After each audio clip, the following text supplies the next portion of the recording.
Hello guys, welcome back to my YouTube channel NCERT जिंदाबाद। जैसा कि हम सबको पता है कि हमने 6th क्लास की और 7th क्लास की एनसीईआरटी को फिनिश कर दिया है।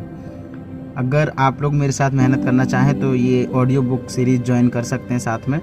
ये फ्री ऑफ कॉस्ट है और आराम से कुछ वैसे 1 महीने का चैलेंज है। 1 महीने के अंदर हमें ज्योग्राफी की 6th to 12th NCERT finished करनी है। ठीक है, हमारी 2 एनसीईआरटी फिनिश्ड हो चुकी हैं। आज 8th क्लास की एनसीईआरटी हम शुरू करेंगे। ठीक है, तो चलिए चलते हैं डायरेक्ट अपनी एनसीईआरटी पर और 8th क्लास की एनसीईआरटी को हम लोग स्टार्ट करते हैं। ठीक है, तो मैं एक बार खोल लूँ एनसीईआरटी को। हाँ, चलिए देखिए, क्लास 8th की जो एनसीईआरटी है उसका पहला जो चैप्टर है उसका नाम है संसाधन। ठीक है, तो बात आती है संसाधन क्या है। संसाधन जो मानव के लिए उपयोगी हों तथा स्वयं मानव संसाधन है भी है। ठीक है ना, यानी जो चीज़ मानव के लिए उपयोगी है, ठीक है, वो भी संसाधन है और मानव जो है ना वो स्वयं भी संसाधन है। समय व प्रौद्योगिकी पदार्थों को संसाधनों में बदलते हैं। संसाधनों के प्रकार ये 3 प्रकार के होते हैं: प्राकृतिक, मानव निर्मित और मानव स्वयं। प्राकृतिक वायु, जल, मृदा, खनिज। ठीक है, इनका वर्गीकरण किया जाता है 4 आधारों पर किया जाता है। पहला वर्गीकरण विकास व उपयोग के आधार पर। वास्तविक रूप में ये जैसे रूर प्रदेश है उसे देख लेते हैं। संभाव्य में जैसे लद्दाख में यूरेनियम मिलने वाला है, इस तरीके से। उत्पत्ति के आधार पर। दूसरा अजैविक यानी अजैव, निर्जीव, मृदा, चट्टानें। ठीक है, अजैव का मतलब निर्जीव यानी मृदा, चट्टानें, ये सब संसाधन है। जैव, जैव में देखें तो पेड़ पौधे व जीव जंतु, ये सब संसाधन है। तीसरा विस्तृत वर्गीकरण आता है, इसमें नवीकरणीय जैसे सौर, पवन, अनवीकरणीय जैसे कोयला, पेट्रोल।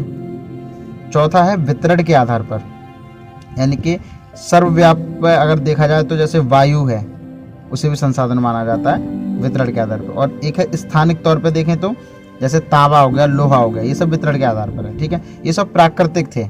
प्राकृतिक में क्या कहता है, वायु, जल, मृदा, खनिज, इनको इस हिसाब से बांटा जाता है। ठीक है, अब आता है मानव निर्मित। मानव निर्मित जो संसाधन होते हैं, प्राकृतिक संसाधन मानव बुद्धि, पूंजी व कौशल विकास द्वारा उपयोगी संसाधन जैसे लौह, अयस्क, इस्पात आदि। यानी कि प्राकृतिक संसाधन मानव बुद्धि, पूंजी व कौशल विकास द्वारा उपयोगी संसाधन जैसे लौह, अयस्क, इस्पात।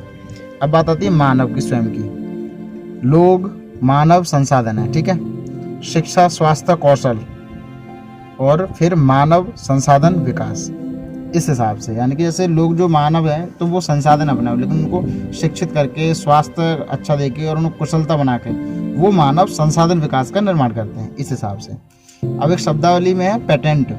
इसका तात्पर्य किसी विचार अथवा आविष्कार पर एकमात्र अधिकार से है। कोई अगर आविष्कार करता है तो उसका एकमात्र अधिकार होता है, उसे पेटेंट बोलते हैं। क्या आप जानते हैं, मानव संसाधन से तात्पर्य लोगों की संख्या और योग्यता, कोष्टक में मानसिक तथा शारीरिक योग्यता से है। यद्यपि मानव को संसाधन मानने के संदर्भ में लोगों में मतभेद है, इतना होते हुए भी इस तथ्य से इनकार नहीं किया जा सकता कि मूलतः मनुष्य की योग्यताएं ही भौतिक पदार्थों को मूल्यवान संसाधन बनाने में सहायता करती हैं। संसाधन संरक्षण, सतत पोषणीय विकास के सिद्धांत। ठीक है, इसमें कुछ पॉइंट्स हैं, देख लेते हैं। जीवन के सभी रूपों का आदर व देखभाल। ठीक है, जीवन के सभी रूपों का आदर और देखभाल करना। मानव जीवन की गुणवत्ता को बढ़ाना। पृथ्वी की जीवन शक्ति और विविधता का संरक्षण करना और प्राकृतिक संसाधनों के ह्रास को कम से कम करना। पर्यावरण के प्रति व्यक्तिगत व्यवहार और अभ्यास में परिवर्तन करना। समुदाय को अपने पर्यावरण की देखभाल करने योग्य बनाना। ये है सतत पोषणीय विकास के कुछ सिद्धांत। ओके, इसमें आता सतत पोषणीय विकास, संसाधनों का सावधानी पूर्वक उपयोग ताकि न केवल वर्तमान पीढ़ी की अपितु भावी पीढ़ी की आवश्यकताएं भी पूरी होती रहें, इसे बोलते हैं सतत पोषणीय विकास। एक शब्दावली है जैसे सतत पोषणीय विकास, उसी की ये मैंने आपको बताया कि सतत पोषणीय विकास क्या होता है, संसाधनों का सावधानी पूर्वक उपयोग ताकि न केवल वर्तमान पीढ़ी की अपितु भावी पीढ़ी की आवश्यकताएं भी पूरी होती रहे। ठीक है, ये हमारा इसी के साथ एक चैप्टर खत्म होता है जिसका नाम संसाधन था। अब हमारा दूसरा चैप्टर स्टार्ट करते हैं जिसका नाम है भूमि, मृदा, जल, प्राकृतिक वनस्पति और वन्य जीवन संसाधन। ठीक है, अब देखो भूमि, पृथ्वी का 30% भाग जो है वो स्थल है। भूमि उपयोग कृषि, वन, चारागाह, खनन, आधारभूत ढांचा, औद्योगिकीकरण व शहरीकरण सब में होता है। ठीक है, क्या आप जानते हैं विश्व की 90% जनसंख्या भूमि क्षेत्र के 30% भाग पर ही रहती है। शेष 70% भूमि पर या तो विरल जनसंख्या है या वह निर्जन है। ठीक है, अब देखो भूमि उपयोग का निर्धारण ये दो तरीके से किया जाता है, एक प्राकृतिक कारक और दूसरा है मानवीय कारक। प्राकृतिक कारक के वहाँ की स्थलाकृति कैसी है, मृदा कैसी है, जलवायु कैसी है, खनिज या जल की क्या उपलब्धता है, इस हिसाब से। मानवीय कारक की जनसंख्या किस हिसाब की है, बाकी जो टेक्नोलॉजी यानी प्रौद्योगिकी है वो कैसी है, इन चीज़ों पर किया जाता है। अब अगली हेडिंग है साझा संपत्ति संसाधन। ये एक सामुदायिक भूमि को बोला जाता है। ठीक है, वर्तमान में भूमि उपयोग प्रतिरूप में व्यापक परिवर्तन से प्राकृतिक आपदाओं की बारंबारता बढ़ी है। उपयुक्त उदाहरणों से समझाइए। जिसको क्वेश्चन करना है क्वेश्चन आया हुआ है उसमें। अब भूमि संसाधन का संरक्षण और विसर्ग करके वनारोपण। ओके, अत्याचारण पर रोक लगाई जाए, पहला पॉइंट। दूसरा, रासायनिक उर्वरकों की बजाय जैविक कृषि की जाए। तीसरा, वेटलैंड्स का संरक्षण किया जाए। चौथा, शहरी कंक्रीट जंगल की बजाय प्राकृतिक पारितंत्र पर ध्यान दिया जाए। पांचवा, वर्टिकल आवास किए जाएं। छठवां, भूमि का दक्ष उपयोग किया जाए। और सबसे लास्ट, मृदा का संरक्षण किया जाए। ठीक है, ये भूमि संसाधन का संरक्षण के बारे में बताया गया है। ओके, अब देखो केवल 1 सेंटीमीटर मृदा बनने में सैकड़ों वर्ष लग जाते हैं, ये फैक्ट है। अब एक क्वेश्चन है, आप कहाँ तक सहमत हैं कि मानवीकारी दृश्य भूमियों में के बदलाव के कारण भारतीय मानसून में परिवर्तन हो रहा है। ये 2015 में मेंस का क्वेश्चन है यूपीएससी का। ठीक है, ये ध्यान रखेंगे। और अब आता है भूस्खलन। देखो भूस्खलन पे एक आ चुका है और 2013 में आया है क्वेश्चन यूपीएससी में। पश्चिमी घाट की तुलना में हिमालय में भूस्खलन की घटनाओं के प्राय होते रहने के कारण बताइए। तो चलो पढ़ते हैं। भूस्खलन शैल, मलबा व ढाल के सहारे मिट्टी के बृहद संचलन को कहते हैं। ओके, कारण भूकंप, ज्वालामुखी, ग्लेशियरों का टूटना, अचानक बाढ़ आ जाना, बादलों का फटना या ग्लोफ आदि, ये सब कारण हैं। एक केस स्टडी पढ़ते हैं उत्तराखंड व पश्चिमी घाट का। ठीक है, और मतलब इसमें हो गया है कई बार, तो वो है इसके। लेकिन उपाय क्या है उस पर ध्यान देते हैं। भूस्खलन संभावित क्षेत्रों की पहचान करना व उनकी मैपिंग करना। दूसरा, प्राकृतिक पारितंत्र का संरक्षण करना। तीसरा, वनारोपण करना। चौथा, खनन कार्यों पर नियंत्रण लगाना। पांचवा, ग्लोफ का पूर्वाकलन। और नेक्स्ट है ग्लेशियरों की रियल टाइम निगरानी। नेक्स्ट, प्रतिधारी दीवारों का निर्माण करना। और नेक्स्ट है कि भूस्खलन क्षेत्रों में मानव बसाव पर प्रतिबंध लगाना। और नेक्स्ट है विकास कार्यों से पूर्व पर्यावरण प्रभाव का आकलन कर लेना। ये सब उपाय थे। अब देखो मृदा, पृथ्वी के पृष्ठ पर दानेदार कणों के आवरण की पतली परत मृदा कहलाती है। ठीक है, अर्थात इसको एक चार्ट दिया गया है, अगर हम लोग चाहें तो इसको पढ़ सकते हैं। देखो मृदा जनक, शैल, रंग, गठन, ठीक है ना, और रासायनिक गुणधर्म, खनिज मात्रा, बारंबारता को निर्धारित करती है। और जलवायु, तापमान, वर्षा, अपक्षय और ह्यूमस निर्माण की दर को प्रभावित करती है। समय, मृदा परिच्छेदिका की मोटाई को निश्चित करती है। और मतलब इसी तरीके से पूरा एक चार्ट दिया गया है, इसको आप पढ़ सकते हैं। ठीक है, 2.4 चित्र और 2.3 चित्र। अब देखो पढ़ते हैं मृदा का निम्नीकरण किसे बोलते हैं। मृदा का निम्नीकरण वनोन्मूलन, वर्षा दोहन, अतिचारण, भूस्खलन व बाढ़ और रासायनिक उर्वरक, इन सब के कारण मृदा का निम्नीकरण होता है। शब्दावली में थोड़ा एक देख लेते हैं। अपक्षय, तापमान परिवर्तन, तुषार क्रिया, पौधों, प्राणियों और मनुष्य द्वारा अनावृत शैलों का टूटना और क्षय होना।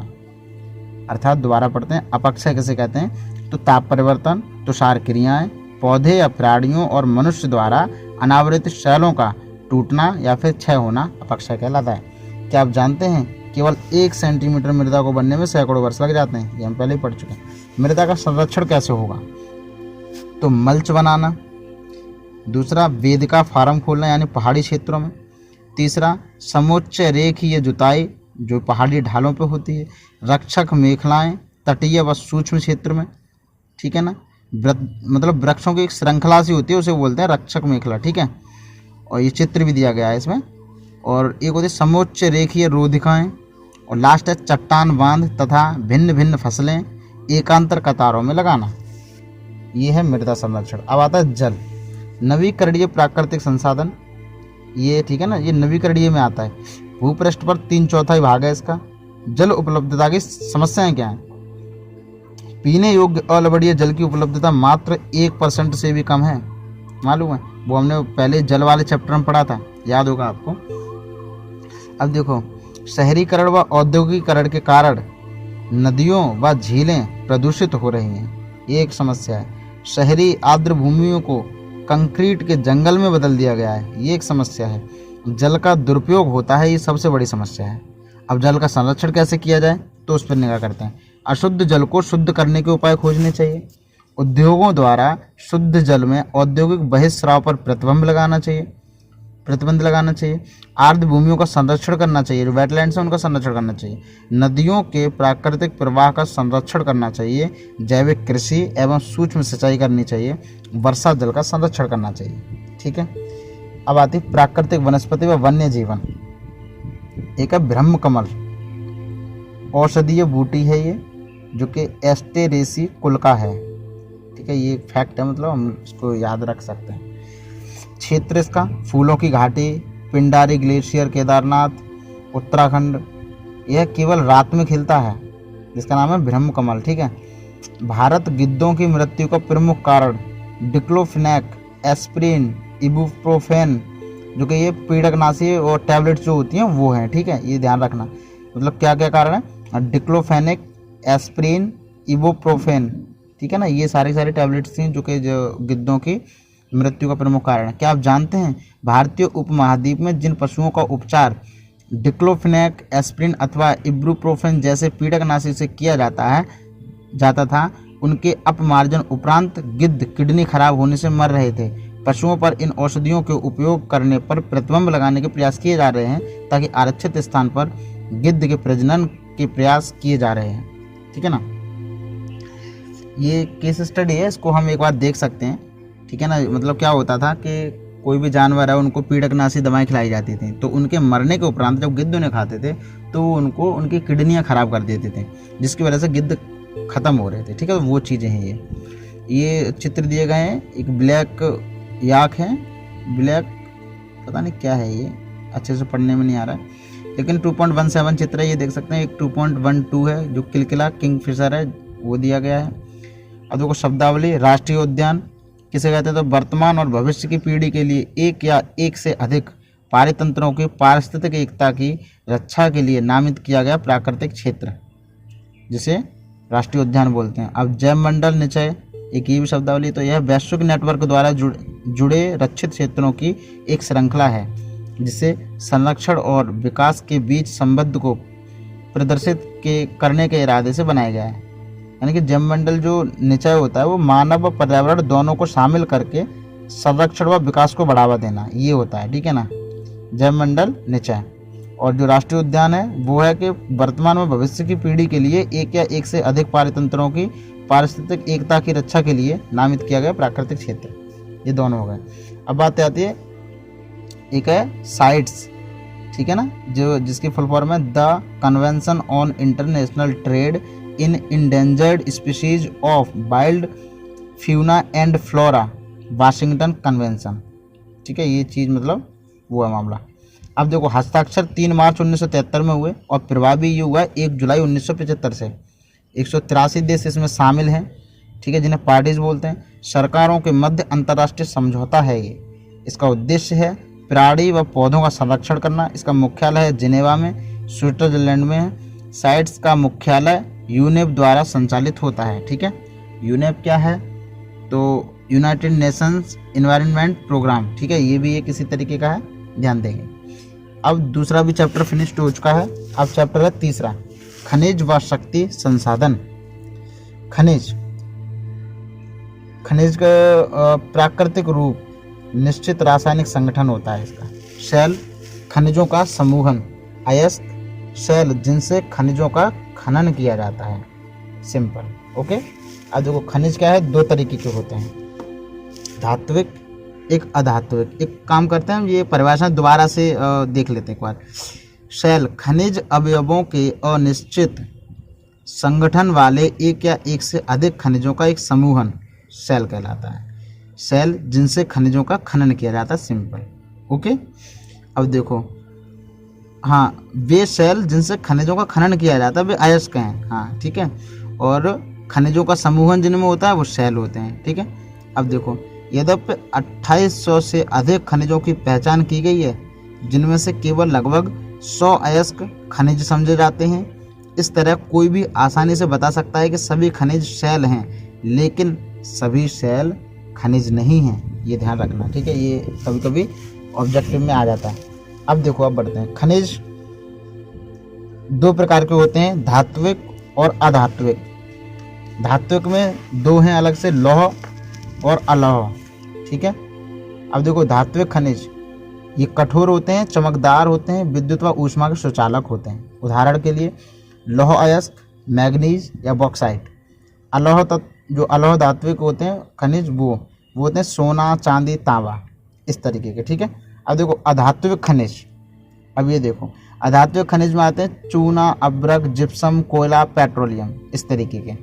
अब आता है खनिजों का निष्कर्षण, सॉरी, और हाँ दूसरा तो रह गया, ये तो धात्विक था और ये अधात्विक दूसरा वाला था, ठीक है। तो अधात्विक भी बता दिया आपको, जो जैसे चूना, अब्रक, जिप्सम, कोयला, पेट्रोलियम।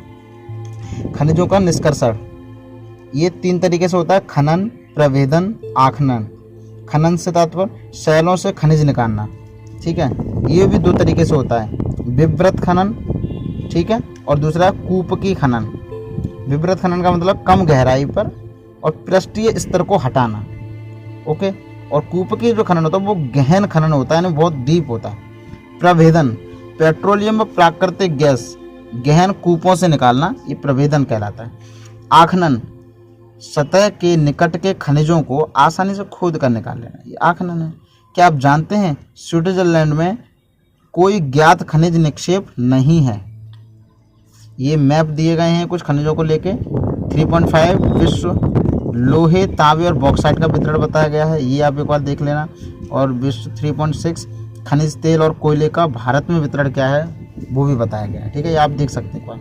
अब खनिजों का वितरण, और आग्नेय शैल और कायांतरित शैल ये मिलके धात्विक खनिज बनाते हैं। ये विशाल पठार पर लगभग मौजूद होते हैं या फिर उसका निर्माण करते हैं। अब देखिए उत्तरी स्वीडन उसमें मिलता है लोहा, ओटेरियो यानी कि कनाडा में, और हाँ ये है इसका मतलब धात्विक खनिज जो मतलब आग्नेय शैल और कायांतरित शैल दोनों धात्विक खनिज में कन्वर्ट। उसके बाद विशाल पठार जो कि उत्तरी स्वीडन में लोहा मिलता है, और ओटेरियो जो कि कनाडा का है उसमें तांबा और निकेल मिलता है। दक्षिण अफ्रीका के जो विशाल पठार हैं जैसे उसमें निकेल, क्रोमाइट, लोहा और प्लेटिनम ये आदि मिलते हैं, ओके। अब देखो पहला एशिया, लोहा भारत व चीन में, टिन चीन, मलेशिया, इंडोनेशिया, और ये क्या है चीन में, और क्या क्या मिलता है, और सीसा, एंटीमनी, टंगस्टन ये अलग से दिया गया है चीन का, ठीक है। अब देखो यूरोप, लौह अयस्क रूस यूक्रेन में, रूस, यूक्रेन और स्वीडन, जर्मनी, फ्रांस इन सब में मिलता है लौह अयस्क। और तांबा, सीसा, जस्ता, निकेल ये मिलते हैं पूर्वी यूरोप व यूरोपीय रूस में। तीसरा है उत्तरी अमेरिका, इसमें लौह अयस्क, निकेल, सोना, यूरेनियम, तांबा ये मिलते हैं कनेडियन जो शील्ड है ना उसमें, ओके। कोयला अपलेशियन प्रदेश में, पश्चिमी कार्डिलेरा इसमें मिलता है, पश्चिमी कार्डिलेरा में तांबा, सीसा, जस्ता, सोना, चांदी, ये उत्तरी अमेरिका महाद्वीप हो गया। अब देखो दक्षिण अमेरिका में लौह अयस्क ब्राज़ील जो शील्ड है उसमें मिलता है। तांबा चिली व पेरू में मिलता है।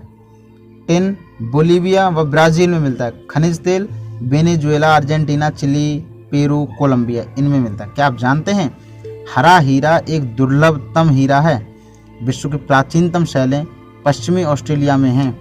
वे 430 करोड़ वर्ष पूर्व बने, पृथ्वी के निर्माण के मात्र 30 करोड़ वर्ष पश्चात। ठीक है। शब्द उत्पत्ति पेट्रोलियम। पेट्रोलियम शब्द लैटिन शब्दों पेट्रा जिसका अर्थ शैल और ओलियम जिसका अर्थ तेल होता है उससे लिया गया है, इसलिए पेट्रोलियम का अर्थ शैल तेल भी है। ओके। अब देखिए ऑस्ट्रेलिया बॉक्साइट का सबसे बड़ा उत्पादक है। ओके। और अन्य में सोना, लौह अयस्क, कोयला, टिन, तांबा, मैग्नीज ये भी मिलते हैं। पश्चिमी ऑस्ट्रेलिया में कालगुरली व जो कूलगार्डी है वहाँ पर सोना के बड़े निक्षेप प्राप्त हुए हैं। अब अंटार्कटिका में लोहा, सोना, चांदी के भंडार ये सब मिलते हैं। ओके। अब देखो ये तो थे आग्नेय सेल और कायांतरित सेल के। अब आता है अवसादी सेल, क्योंकि खनिज तो उसमें भी हो सकते हैं ना। अब देखो अवसादी सेल जो होते हैं वो मैदानों व नवीन वलित पर्वतों में मतलब दिखते हैं। ओके। ये कहाँ पर थे कायांतरित सेल और आग्नेय सेल? ये विशाल पठारों में थे। अब ये कायांतरित सेल और आग्नेय सेल क्या था, धात्विक खनिज बना रहे थे और अवसादी सेल अधात्विक खनिज बनाएंगे। ठीक है। अब चलते हैं आगे। चूना पत्थर ये फ्रांस के काकेशस जो प्रदेश है वहाँ पर देखने को मिलते हैं। जॉर्जिया और यूक्रेन में मैग्नीज देखने को मिलता है। अल्जीरिया में फॉस्फेट देखने को मिलता है। ओके।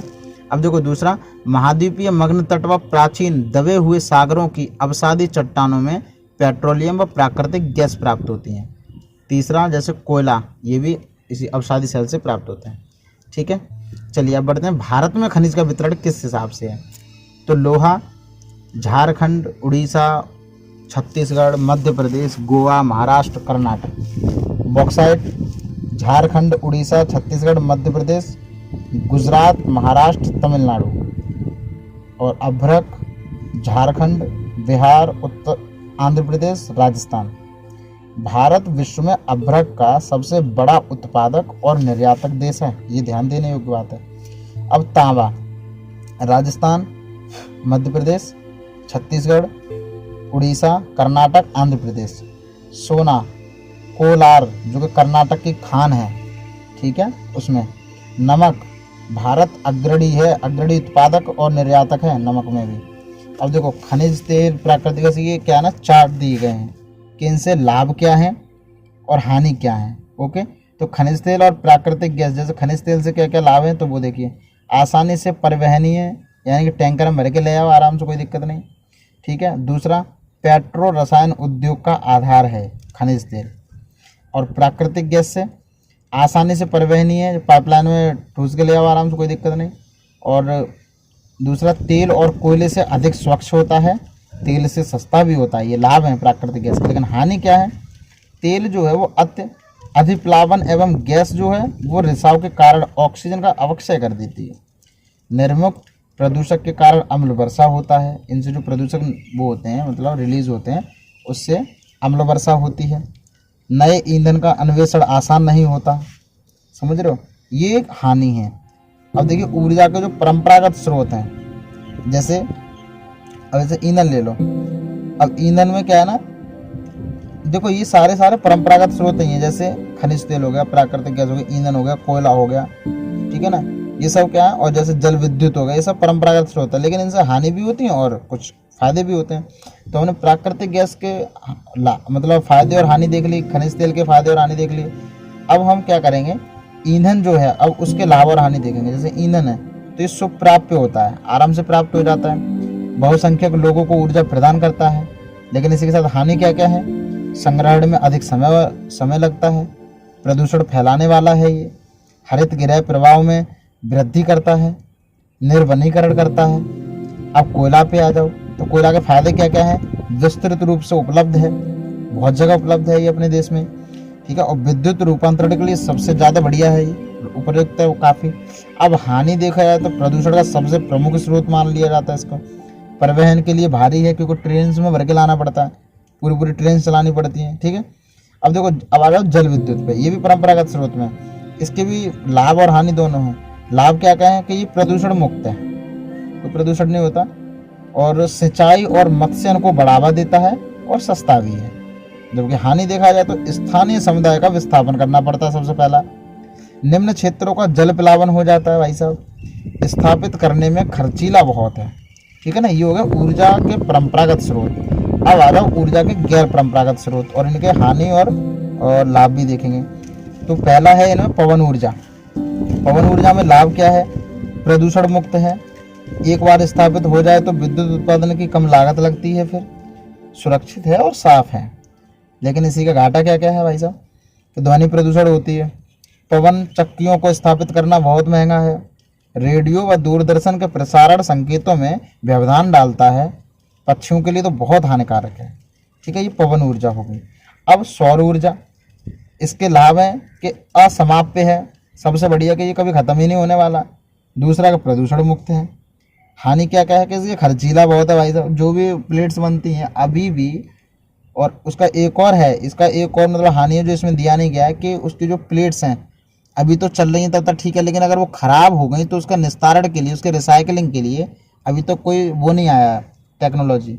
भविष्य में उसकी भी संभावना बनना चाहिए। मतलब स्रोत के विस्तृत होने से ऊर्जा बर्बादी होती है, ये सौर ऊर्जा का ही है। अब देखो ज्वारीय ऊर्जा, इसका लाभ क्या है? प्रदूषण मुक्त है और असमाप्य है, ये भी खत्म नहीं होने वाला है।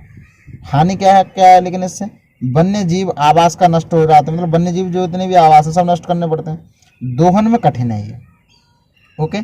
ये दोनों हानि थी इसकी। अब देखो परमाणु ऊर्जा, ये सब गैर परंपरागत स्रोत में चल रहे हैं।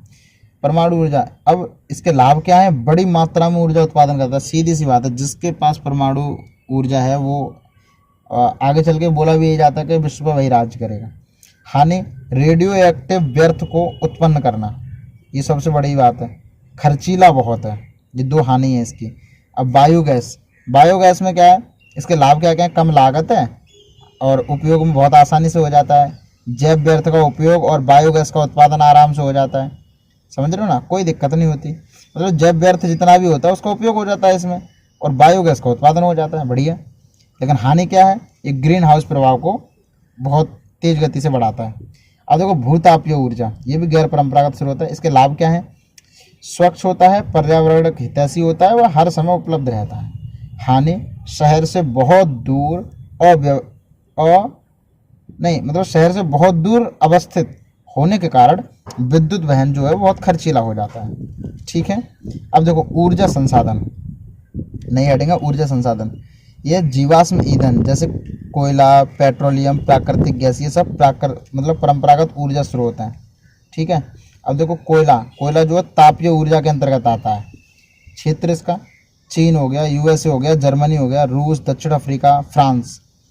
और भारत में ये रानीगंज जो कि पश्चिम बंगाल में है वहाँ पर मिलता है, झरिया में मिलता है, धनबाद में मिलता है, बोकारो में मिलता है, झारखंड में मिलता है।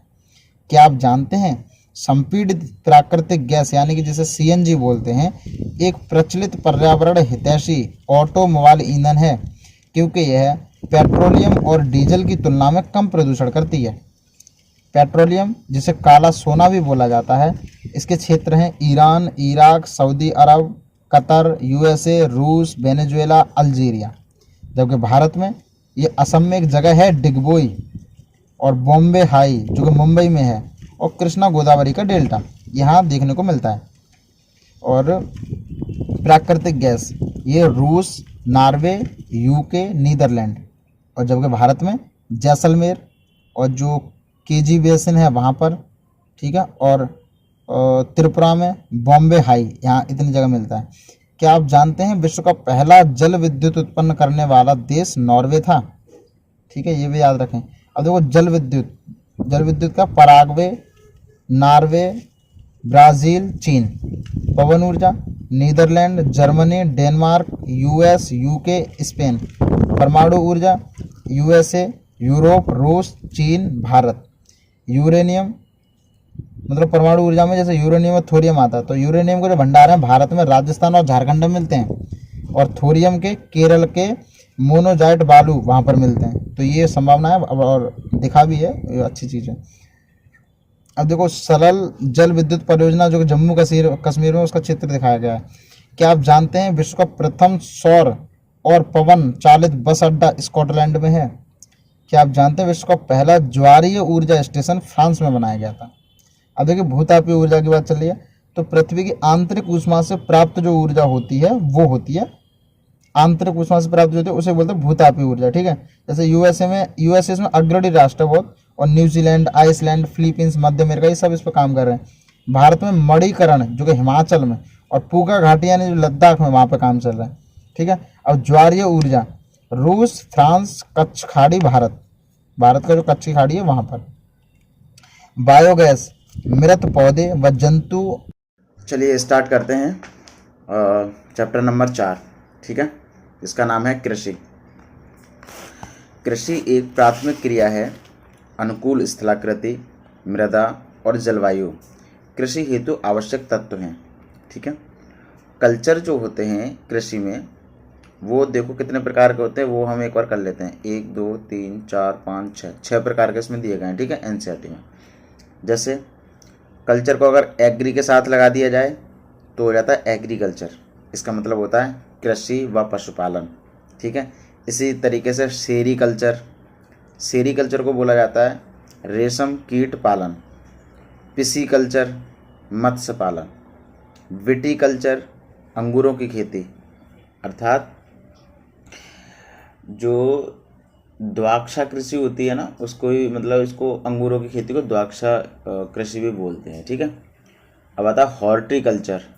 हॉर्टिकल्चर को बोलते हैं उद्यान, मतलब फल सब्जियां इस तरह। ठीक है ना। अब एपीकल्चर अर्थात मधुमक्खी पालन। ठीक है, इस तरीके से। अब देखो कृषि पद्धति का एक चार्ट दिया गया है। ठीक है, उसे हम समझने का प्रयास करेंगे।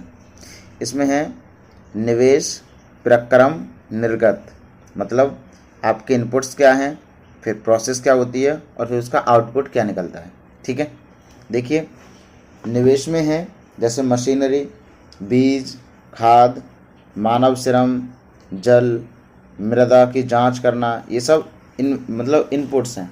ठीक है, जब हम प्रोसेस की बात करते हैं तो जुताई, बुवाई, छिड़काव, ठीक है ना, या फिर जो भी सिंचाई वगैरह होती है वो सब प्रोसेस है, प्रक्रम है। और निर्गत के रूप में क्या मिलता है हमको, फसल। ये चीज़ पूरी कृषि पद्धति है। ठीक है, ये चीज़ समझें।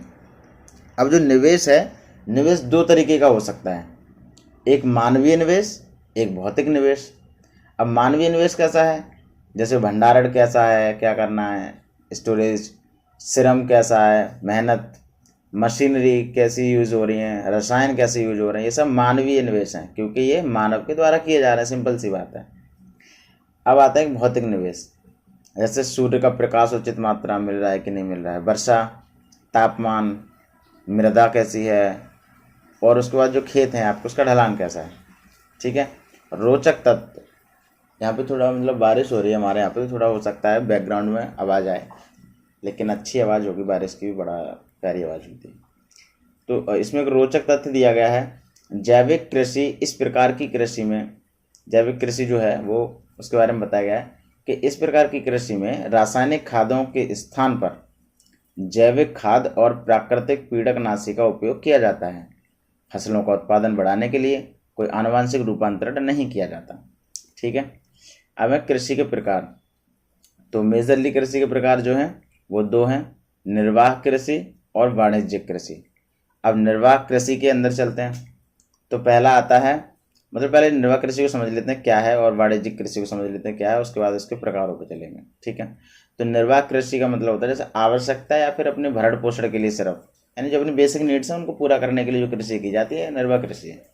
इसमें जो उत्पादकता होती है बहुत कम होती है, और इसमें जो टेक्नोलॉजी और मतलब प्रौद्योगिकी और जो मशीनीकरण जो है वो बहुत निम्न स्तरीय का यूज किया जाता है। ठीक है, अब वाणिज्यिक कृषि जो है उसमें वो क्या होता है ना कि बाजार विक्रय हेतु कृषि की जाती है और पशुपालन किया जाता है। इसमें ऐसा नहीं भरण पोषण के लिए, नहीं, इसमें मतलब बाजार के लिए किया जाता है। इसकी जो उत्पादकता होती है इसमें उच्च उत्पादकता होती है और उच्च स्तरीय ठीक है ना। उच्च स्तरीय इसमें प्रौद्योगिकी और मशीनीकरण का और मतलब यूज़ किया जाता है और इसमें जो निवेश है वो ज़्यादा किया जाता है। ओके, अब देखिए चलते हैं निर्वाह कृषि कितने प्रकार की होती है। तो ये पहली है गहन निर्वाह कृषि। अब देखो इसे क्या समझेंगे कि इसका जोत का आकार छोटा होता है, श्रम प्रधान कृषि है, बहुफसली व्यवस्था होती है, मुख्य फसल इसकी चावल और अन्य गेहूँ मक्का, ठीक है, मुख्य चावल है। अब देखिए क्षेत्र इसके दक्षिण मतलब जो भी दक्षिण वाला भाग है वो, और दक्षिण पूर्वी व पूर्वी एशिया सघन है, और सघन जनसंख्या वाले मानसूनी प्रदेश जितने भी हैं उनमें सब में ये होता है।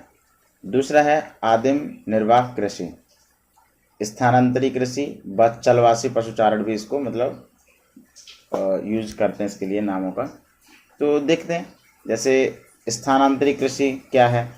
स्थानांतरी कृषि का मतलब है जैसे वनों को काटकर या जलाकर जो कृषि की जाती है ना वो, और जो राख है वो मृदा की उर्वरता जो होती है वो बढ़ा देती है स्थानांतरी कृषि में। ओके, इसकी जो मुख्य फसल होती है जैसे मक्का हो गया, रतालू हो गया, आलू, कसावा, ठीक है ना, इस तरह के। कर्तन व दहन कृषि भी इनको थोड़ा बोला जाता है। और भूमि की उर्वरता जब समाप्त हो जाती है तो ये लोग क्या करते हैं, दूसरी जगह पर शिफ्ट हो जाते हैं, ठीक है। और इसके जो क्षेत्र हैं वो जैसे अमेजन बेसिन, उष्णकटिबंधीय अफ्रीका, दक्षिण पूर्वी एशिया, उत्तर पूर्वी भारत, ठीक है ना। और इसे झूमिंग कृषि भी बोलते हैं, जैसे अपने नॉर्थ ईस्ट है ना, नॉर्थ ईस्ट इंडिया है वहाँ पे इनको झूमिंग बोलते हैं।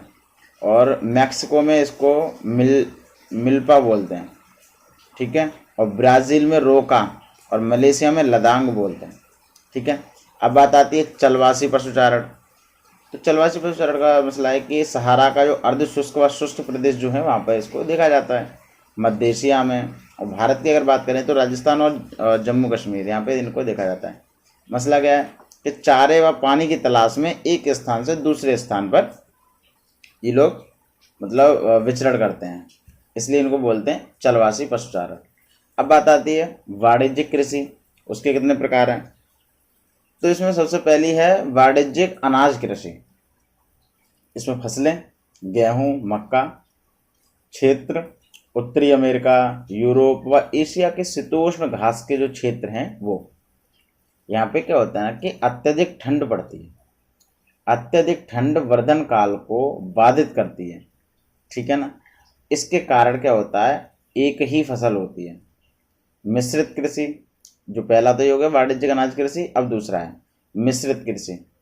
खाद्यान्न फसल व पशुपालन एक साथ होता है, समझना।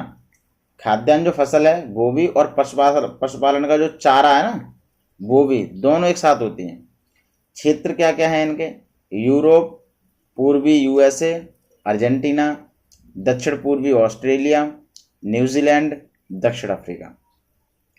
तीसरा प्रकार है रोपड़ कृषि।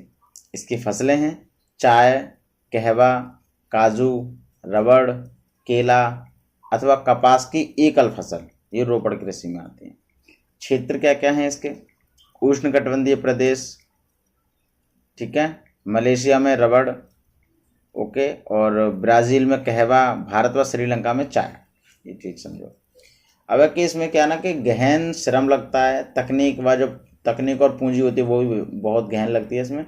और खाद्य प्रसंस्करण उद्योग इनके खेतों के पास ही होते हैं, ठीक है। गहन परिवहन जो जाल होता है वो बहुत बिछा हुआ होता है रोपड़ कृषि के लिए। ओके, चलिए अब देखते हैं कि मुख्य फसलें क्या क्या होती हैं, उन पर थोड़ा वर्क कर लेते हैं। तो सबसे पहली फसल की बात हम करेंगे जिसका नाम है चावल। चावल उष्ण व उपोष्ण कटिबंधीय फसल है, ठीक है। उच्च तापमान चाहिए, अधिक आर्द्रता व वर्षा चाहिए, जलोढ़ मृदा हो तो बात ही कुछ अलग है, जो कि चीका युक्त, जिसमें जल की धारण क्षमता ज़्यादा हो, ठीक है ना। इसके जो क्षेत्र हैं वो चीन जो है प्रथम नंबर पर है चावल के उत्पादन में, उसके बाद भारत है, जापान, श्रीलंका, मिस्र। इस हिसाब से भारत में पश्चिमी बंगाल, असम में उपयुक्त दशाओं के कारण साल में 2 से 3 बार फसलें हो जाती हैं, ठीक है ना। कहाँ पे, पश्चिम बंगाल और असम में। अब दूसरी फसल है गेहूँ। इसके लिए मध्यम तापमान चाहिए और वर्षा मध्यम चाहिए। शीत ऋतु में इसको मतलब रबी की फसल मतलब बोलते हैं। ओके, शीत ऋतु में होता है इसलिए इसको रबी की फसल बोलते हैं। अब देखिए, शस्य कर्तन अर्थात कटाई के दौरान उच्च तापमान होता है। मृदा जो होती है उसके लिए दोमट जितनी हो तो उतना बढ़िया है, दोमट मृदा चाहिए। क्षेत्र इसके यूएसए, कनाडा, अर्जेंटीना, रूस, यूक्रेन, ऑस्ट्रेलिया, भारत, ये इनके क्षेत्र हैं गेहूँ के, यानी कि यूएसए इनमें सबसे पहले पे है। अब देखिए मिलेट, मिलेट जो अभी करंट में बहुत चल रहा है, मिलेट्स मोटा अनाज। ये क्या होता है ना कि मतलब कम उपजाऊ व बलुई मिट्टी जो होती है उसमें ये होता है। अब कम वर्षा, उच्च से मध्यम तापमान, ये चीज़ इसके लिए चाहिए। फसल इसकी क्या है, जैसे ज्वार हो गया, बाजरा, रागी, ठीक है ना, ये मोटे अनाज होते हैं ना, इन्हीं को मिलेट्स बोलता है। क्षेत्र क्या है, नाइजीरिया, चीन, नाइजर, पश्चिमी व दक्षिणी भारत का वृष्टि छाया प्रदेश जो वो, ठीक है। अब देखो जो भारत का जो पश्चिमी जो वृष्टि छाया प्रदेश है वहाँ पे तो बाजरा सबसे ज़्यादा होता है, और भारत का जो दक्षिणी भारत मतलब दक्षिण भारत का जो वृष्टि छाया प्रदेश है वहाँ पर रागी ज़्यादा होती है। तो ये भी थोड़ा समझ के चलना, ठीक है। अब देखिए मक्का, मध्यम तापमान व वर्षा अधिक, नहीं मध्यम तापमान और वर्षा, जो तापमान और वर्षा है वो मध्यम चाहिए, और जो धूप है वो अधिक चाहिए, ठीक है। और ये कि सु अपवाहित उपजाऊ मृदा हो, ठीक है ना, ये थोड़ा वर्ड अपवाहित है, सु अपवाहित उपजाऊ मृदा हो। क्षेत्र जो है इसके उत्तर अमेरिका, ब्राज़ील, चीन, रूस, कनाडा, भारत, मैक्सिको।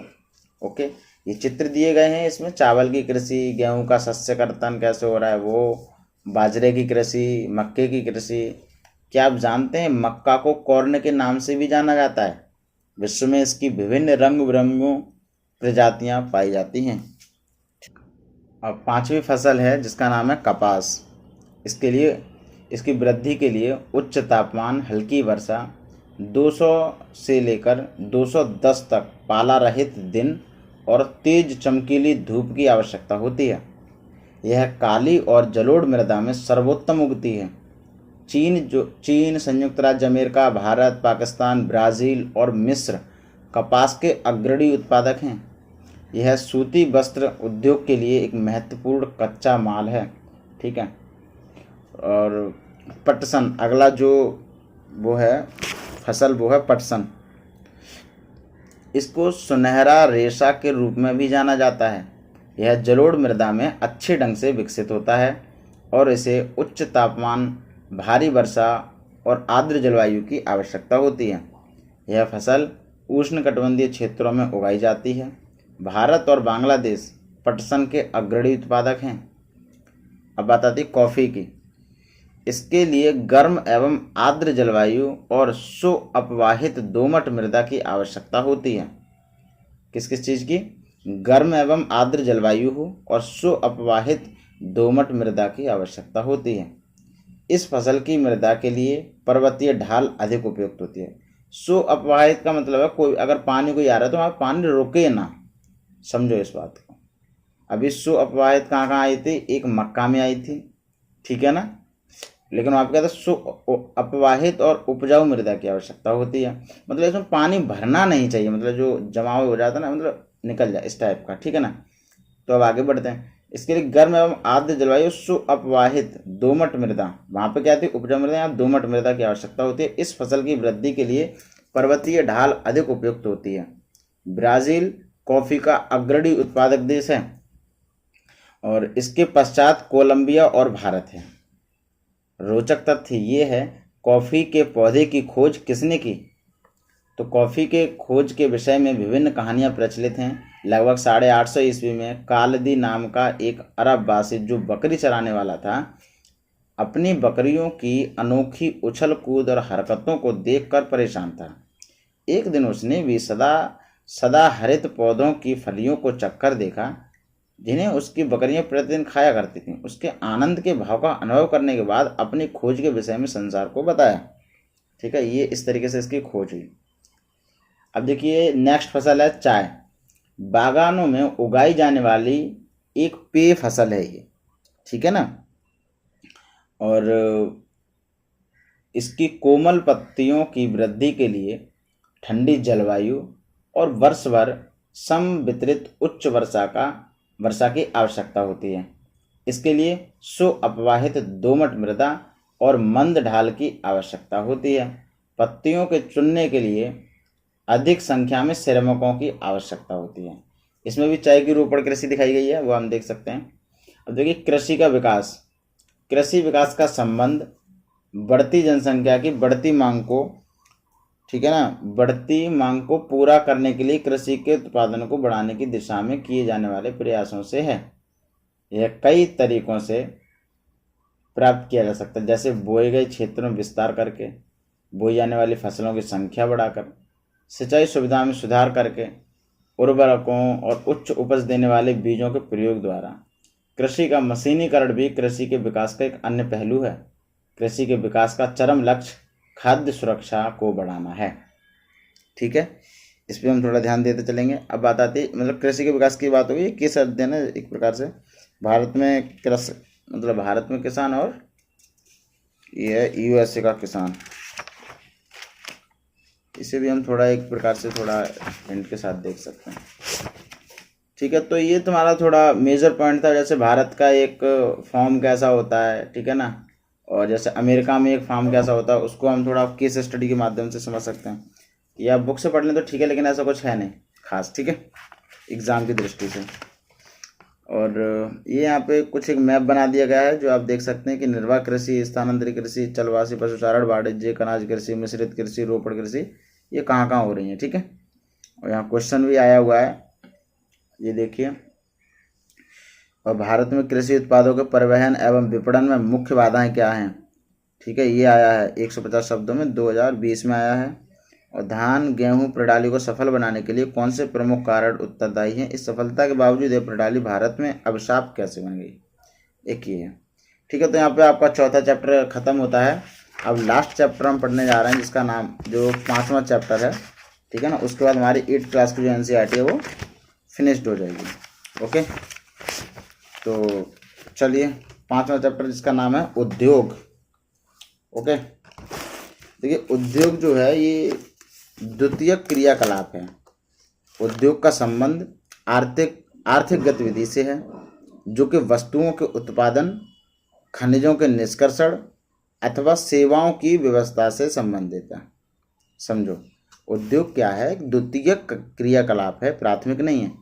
और उद्योग का संबंध सीधा आर्थिक गतिविधि से है, ना कि भरण पोषण से। पहली बात, जो कि वस्तुओं के उत्पादन करने के लिए, खनिजों का निष्कर्षण करने के लिए, या फिर सेवाएं, यानी कि इसमें सर्विसेज भी आती हैं, इन सब की व्यवस्था से है, ठीक है। उद्योगों का वर्गीकरण 3 आधार पे: कच्चा माल, आकार और स्वामित्व। कच्चे माल की बात करें तो ये 4 प्रकार का हो सकता है, जैसे कृषि आधारित हो सकता है, खनिज आधारित हो सकता है, समुद्री उत्पाद हो सकता है, वन आधारित उत्पाद हो सकता है। अगर हम बात आकार की करें तो आकार में क्या मसला है कि देखो, निवेश, रोजगार और उत्पादन कैसा है ये समझ में आएगा। इसके आधार पे हम बांटते हैं कि ये लघु आकार है या फिर बृहद मतलब उद्योग है। ये मतलब ये देखें ना, लघु आकार का उद्योग है या फिर बृहद आकार का उद्योग है। इसी पे तो हम फैसला कर पाएंगे कि निवेश कितना किया है, रोजगार कितना दे रहा है, उत्पादन क्या हो रहा है, ठीक है। अब देखो स्वामित्व की बात आए तो इसे कैसे देंगे? सार्वजनिक स्वामित्व है, यानी कि राज्य इस पर वो करता है कंट्रोल। निजी स्वामित्व है, यानी कि जो प्राइवेट सेक्टर है। संयुक्त सेक्टर है, क्या मतलब सब लोग मिलके, या फिर सहकारी है, जैसे कि अमूल है, सुधा डेयरी, सहकारी उपक्रम है ये, ठीक है ना, इस तरीके का। तो ये एक चार्ट दिया गया है इसमें उद्योगों के अवस्थिति संबंधी कारक। मतलब अगर आप उद्योग को अवस्थित कर रहे हैं तो वहाँ पे क्या क्या चीज़ों की आवश्यकता होती है, तो वो देखिए। सबसे प्रमुख है कच्चा माल, फिर है विद्युत, भूमि, परिवहन, संचार, और एक तरफ है श्रम, पूंजी, बाजार, जल। ये ऐसे कारक हैं, इनके बिना बहुत मतलब मुश्किल का संभव ही है, ठीक है ना। ये चीज़ हम थोड़ा ध्यान रखेंगे। अब देखिए औद्योगिक तंत्र। औद्योगिक तंत्र कैसे बनेगा, अब इसको समझिए। जैसे इसमें वही जैसे वहाँ पे था वैसे यहाँ पे है, निवेश, प्रक्रम, निर्गत। अर्थात इनपुट्स क्या हैं, प्रोसेस क्या है, आउटपुट क्या है। तो देखिए इनपुट्स क्या है इसमें, जैसे श्रम हुआ, कच्चा माल हुआ, भूमि, जल, परिवहन, विद्युत, जो पीछे भी चार्ट बना था वो वाला, मतलब ये सारी चीज़ें जब हम इसमें निवेश करते हैं तो क्या होता है, मतलब प्रोसेस्ड जो प्रोडक्ट होता है वो मिलता है, अर्थात परिष्कृत माल हमको प्राप्त होता है। उसके बाद मतलब जो प्रोसेस होने के बाद जो हमें परिष्कृत माल जो मान लो कि प्राप्त हो गया, उसे बोलते हैं अंतिम उत्पाद, वही है हमारा आउटपुट। ये पूरा प्रोसेस जो है इसे ही बोलते हैं मतलब औद्योगिक तंत्र। अब देखिए औद्योगिक प्रदेश, अनेक उद्योगों की अवस्थिति एक साथ होना, तो वो जगह औद्योगिक प्रदेश कहलाती है। समूहन प्रभाव का लाभ भी मिलता है, जैसे लागतों में कमी आती है, सिंपल सी बात। आधारभूत ढांचा जो है वो आदि, यानी इस तरीके की चीज़ों में क्या होता है कि लाभ मिलता है। परिवहन जाल, बाजार सस्ता हो जाता है, सस्ता श्रम हो जाता है, ठीक है ना। और विश्व के प्रमुख औद्योगिक प्रदेश जो हैं उन्हें हम एक बार देख लेते हैं, जैसे पूर्वोत्तर अमेरिका हो गया, पश्चिमी व मध्य यूरोप, पूर्वी एशिया, ठीक है ना, ये चीज़ें हैं। अब प्रमुख औद्योगिक प्रदेश शीतोष्ण कटिबंधीय क्षेत्र इनमें पाए जाते हैं, समुद्री पवनों के समीप और प्राकृतिक संसाधनों के निकट, लेकिन बढ़ती विज्ञान प्रौद्योगिकी, परिवहन क्रांति और वैश्वीकरण आदि के कारण वर्तमान में क्या है कि औद्योगिक प्रदेश का बंदरगाहों की ओर स्थानांतरण हो रहा है, ठीक है। तो ये भी थोड़ा ध्यान रखने की बात है। अब भारत में प्रमुख औद्योगिक प्रदेश कौन कौन से हैं, तो जैसे देखिए मुंबई पुणे समूह एक ग्रुप है, बेंगलोर और तमिलनाडु प्रदेश, हुगली प्रदेश, छोटा नागपुर का औद्योगिक प्रदेश, विशाखापट्टनम का जो गुंटूर औद्योगिक प्रदेश है वो, गुरुग्राम का अगर देखें तो दिल्ली, मेरठ, ये सब ये औद्योगिक प्रदेश हैं, ठीक है ना। अब देखिए सनराइज उद्योग क्या कहते हैं, ये मतलब सनराइज उद्योग उनको बोलते हैं जो उभरते हुए उद्योग होते हैं, जैसे सूचना प्रौद्योगिकी, स्वास्थ्य लाभ, पर्यटन व ज्ञान से संबंधित उद्योग, ये सब मतलब सनराइज उद्योग बोला जाता है इनको, ठीक है ना। कोई पूछे सनराइज उद्योग कौन से, तो ऐसे उद्योग जो उभरते हुए होते हैं। एक मिनट गाइस, ये मिथाइल आइसोसाइनाइड गैस औद्योगिक विपदा आई थी भोपाल त्रासदी जिसे बोलते हैं 3 दिसंबर 1984, ठीक है। ये केस स्टडी है तो ये भी थोड़ा फैक्ट याद रखें। अब देखिएगा ये विश्व में औद्योगिक प्रदेश जितने भी हैं उसका एक चार्ट दिया गया है एनसीईआरटी में, वो आप एक बार देख सकते हैं। चलिए अब आगे बढ़ते हैं। ये कि प्रमुख उद्योगों का वितरण, तो पहला है लौह इस्पात उद्योग, जर्मनी, यूएसए, चीन, जापान, रूस, भारत। यह एक आधारभूत व पोषक उद्योग है क्योंकि इसके उत्पाद अन्य उद्योगों के लिए कच्चे माल के रूप में प्रयुक्त होते हैं, ठीक है ना। कच्चा माल के रूप में प्रयुक्त होते हैं, मतलब कौन से उद्योग के, लौह इस्पात उद्योग के। अब देखिए अवस्थिति के कारक, इसके लिए क्या क्या आवश्यक है, तो श्रम होनी चाहिए, पूंजी होना चाहिए, परिवहन, जल, कच्चा माल, कुल मिलाकर जो वहाँ पर था वही यहाँ पे है, ठीक है ना। कच्चा माल, डिमांड कैसी है, बाजार कैसा है, ठीक है, ये चीज़। अब लेकिन इसके कच्चे माल के लिए क्या क्या चाहिए, तो जैसे लौह अयस्क, कोयला, चूना पत्थर, ठीक है ना, ये चीज़ें। तो इसमें भी एक चार्ट दिया गया है कि विश्व के प्रमुख लौह इस्पात उत्पादन के क्षेत्र क्या हैं, लौह इस्पात उद्योग की परिवर्तनशील अवस्थिति क्या है वो भी है इसमें, ठीक है ना। कि 1850 से 1950 तक की सर्वोत्तम स्थिति और 1800 से पूर्व सर्वोत्तम स्थिति कैसी थी, तो वो चीज़ें दिखाई गई हैं। 1950 से अब तक की सर्वोत्तम स्थिति क्या है, इसको थोड़ा समझने का प्रयास आप कर सकते हैं एनसीईआरटी में देख के, वो चित्र दिया गया है, ठीक है। भारत के प्रमुख लौह इस्पात उत्पादन केंद्र, जिनमें प्रमुख भिलाई, दुर्गापुर, जमशेदपुर, राउरकेला, भद्रावती, विशाखापट्टनम और सलेम जो कि तमिलनाडु में वो, ठीक है, ये प्रमुख हैं। अब देखिए एक एक करके बात करते हैं। जैसे अपने यहाँ जो जमशेदपुर है वहाँ पर Tata iron and steel company limited, जिसको टिस्को बोला गया, वो स्थापित की गई। इसका स्वामित्व निजी क्षेत्र में था स्वतंत्रता पूर्व, और बाद में क्या हुआ, सरकार के स्वामित्व में ले लिया गया। शुरुआत इसकी 1907 में की गई थी, ठीक है। अब देखिए जो टाटा इस्पात जो कार्य चल रहा था, इसका एक मैप दिया गया है एनसीईआरटी में। तो उसके उत्तर में स्वर्णरेखा नदी थी, पश्चिम में खरकाई नदी और दक्षिण में टाटा नगर रेलवे स्टेशन, ठीक है।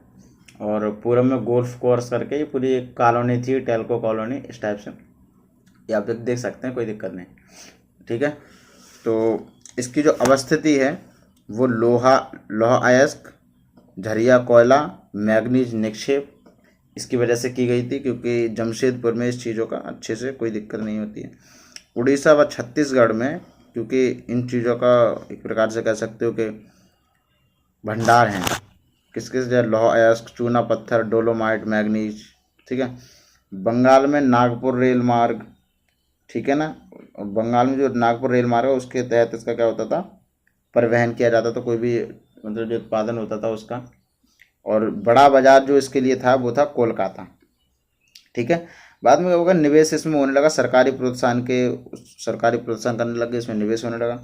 और आसपास जो भी श्रम जो होता था, मतलब आसपास के क्षेत्रों से लोगों को लिया जाता था।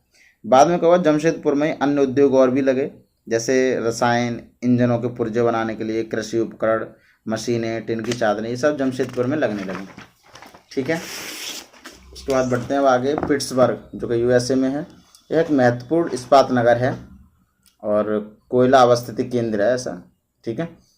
ये जो है कोयला का जो अवस्थिति केंद्र, वहाँ पर इसको स्थापित किया गया। और लौह अयस्क के लिए इसमें जो मिनीसोटा अयस्क है वो यूज़ किया जाता है, और इसका परिवहन के लिए नौ परिवहन करा जाता है, और ग्रेट लेक्स जलमार्गों का यूज किया जाता है। ओहियो, मोनोगहेला व एलानी नदियाँ इसके लिए प्रमुख हैं।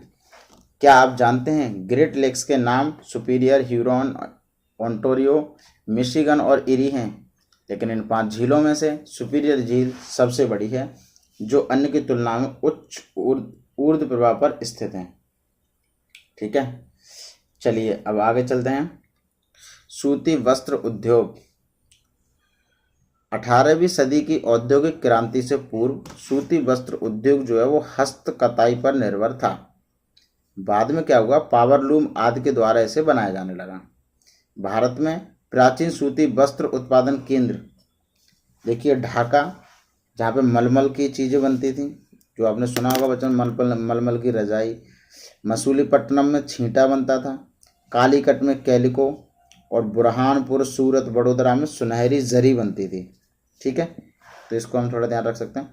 भारत में प्रथम वस्त्र उद्योग 1818 ईस्वी में फोर्ट गैल्वेस्टर, और बाद में मतलब कोलकाता में भी कुछ समय बाद बंद हो गया, मतलब ये है। और भारत में जो प्रथम वस्त्र उद्योग है वो 1818 ईस्वी में फोर्ट गैल्वेस्टर में चलता था, मतलब लगाया गया। कोलकाता में क्या हुआ, कुछ समय के बाद इसे बंद कर दिया गया, ओके। चलिए अब आगे। 1854 में प्रथम सफल यंत्रीकृत वस्त्र उद्योग मुंबई में स्थापित किया गया। प्रथम सफल यंत्रीकृत, समझो, और वस्त्र उद्योग मुंबई में किया गया था कब, 1854 में। प्रारंभ में यह उद्योग महाराष्ट्र व गुजरात में विकसित हुआ, क्योंकि आर्द्र जलवायु है, वहाँ तटीय बंदरगाह की स्थिति है, कच्चा माल और सस्ता श्रम और निवेश सब चीज़ वहाँ पर उपलब्ध है। वर्तमान में इसका विकास का क्या मसला है, तो उद्योग अवस्थिति में बदलाव हो रहा है, आर्द्रता कृत्रिम बनाई जा रही है, कच्चे कपास शुद्ध होती है, ठीक है, और वस्त्र उत्पादन प्रक्रिया में वजन कम नहीं होता है। इसलिए देश के विभिन्न भागों में सूती वस्त्र केंद्र बनाए जा रहे हैं, जैसे कोयम्बटूर, कानपुर, चेन्नई, मुंबई, कोलकाता, लुधियाना, पानीपत आदि स्थानों पर, ठीक है। अब और कैसे जैसे चलते हैं, अब मतलब इसी को लेकर अगर बात करें तो अहमदाबाद, ठीक है ना, सूती वस्त्र उद्योग को लेकर अगर हम बात करते हैं तो अहमदाबाद आता है गुजरात का, जो कि साबरमती नदी के तट पर है। इसे भारत का मैनचेस्टर बोला जाता है। 1859 में यहाँ पर पहली सूती वस्त्र मिल स्थापित की गई अहमदाबाद में। इसके लिए अनुकूल जो अवस्थिति होती है वो होती है कपास उत्पादन केंद्र जो है वो नज़दीक होना चाहिए, आदर्श जलवायु, सस्ता व कुशल श्रम, ईज ऑफ डूइंग बिजनेस सुविधा होनी चाहिए। ये ईज ऑफ डूइंग बिजनेस का मसला वही होता है कि जो गवर्नेंस है वो ज़्यादा प्रॉब्लम ना करे, ठीक है, और अपने काम से काम रखे, हमारे उसमें ज़्यादा टांग नहीं अड़ाए, वो वाला मामला होता है कि ईज ऑफ डूइंग बिजनेस सुविधा होनी चाहिए। पूंजी व निवेश अच्छा होना चाहिए, परिवहन जाल अच्छा होना चाहिए, बंदरगाह अच्छा होना चाहिए, ठीक है। अब इसमें एक नोट दिया गया है, हाल ही में यहाँ उत्पन्न समस्या, पुराने वस्त्र उद्योग जो थे वो बंद हो चुके नवाचार के अभाव में, ठीक है। देश के अन्य भागों में वस्त्र केंद्र जो है वो फिर निर्मित होने लग गए, ओके। अब देखिए दूसरा, एक तो अहमदाबाद हो गया, अब हो गया ओसाका, ये दूसरा है। ओसाका जो है वो जापान का मैनचेस्टर बोला जाता है। ओसाका जापान का मैनचेस्टर भी बोला जाता है, ठीक है। और इसके यहाँ पे क्या है ना, योडो नदी है जिसकी वजह से इसको आर्द्र जलवायु मिल जाती है, ठीक है। बंदरगाह की अवस्थिति है यहाँ पर, और आयातित कच्चे माल पर ये जो बिजनेस है इनका ये निर्भर है। मिस्र, भारत, चीन से कपास आयात होती है, और उच्च गुणवत्ता व कम मूल्य के कारण वैश्विक बाजार में डिमांड का मसला ठीक है इनका। ओके, चलिए अगला जो उद्योग है वो है सूचना प्रौद्योगिकी। ये क्योंकि ये नवीन है इसलिए इस पर फोकस्ड होगा। यह उद्योग सूचना संग्रहण का कार्य करता है, प्रक्रम व वितरण को व्यवहार में लाता है, ठीक है। समझिए, यह उद्योग क्या है कि सूचना संग्रहण करके उसका प्रक्रम और वितरण, इन सारी चीज़ों को व्यवहारिक बनाता है और सहज बनाता है चीज़ों को। वैश्वीकरण व उदारीकरण के कारण इसका विकास हुआ है।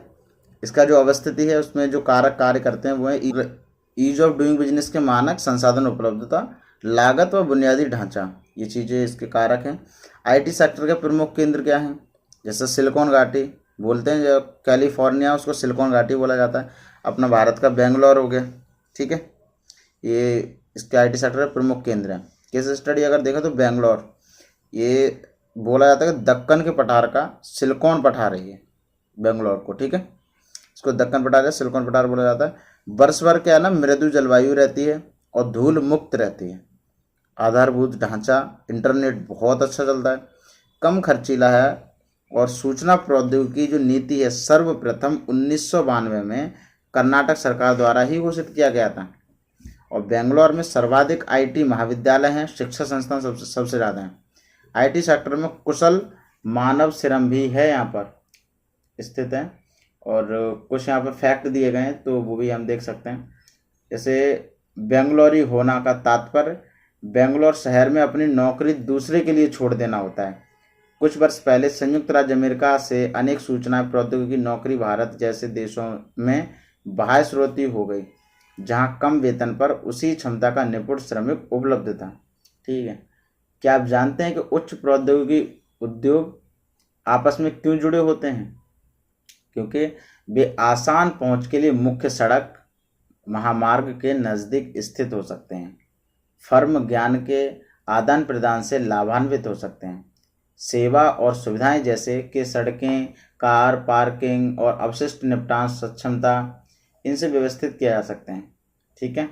और एक फैक्ट ये दिया गया कि हाँ, ये क्रियाकलाप है, फैक्ट नहीं है, इसे छोड़ें।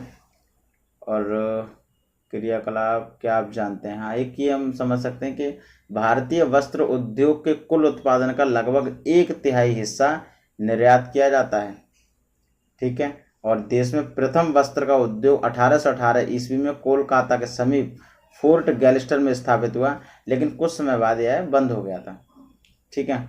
और एक शब्द उत्पत्ति होती है टेक्सटाइल, जिसे हम बोलते रहते हैं टेक्सटाइल, लेकिन ये क्योंकि कपड़ों का जो भी उद्योग होता है उनको हम टेक्सटाइल बोलते हैं। इसका उत्पत्ति कैसे हुई है? तो लैटिन शब्द है एक टेक्सियरे, ठीक है, जिसका अर्थ होता है बुनना। ओके, तो ये एक फैक्ट था। और मेरे ख्याल से अब कुछ ऐसा खास बचा नहीं जो कि इसमें मेंशन किया जाए।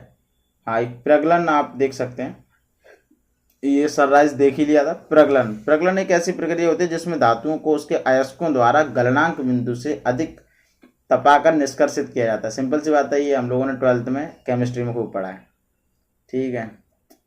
और कुछ है क्या? चलिए, तो इसी के साथ हमारी 8th क्लास की NCERT भी पूरी कंप्लीट होती है। बने रहिए, पढ़ते रहिए, सब्सक्राइब कर लीजिए हमारा चैनल। NCERT जिंदाबाद। पढ़ो कहीं भी कभी भी। धन्यवाद।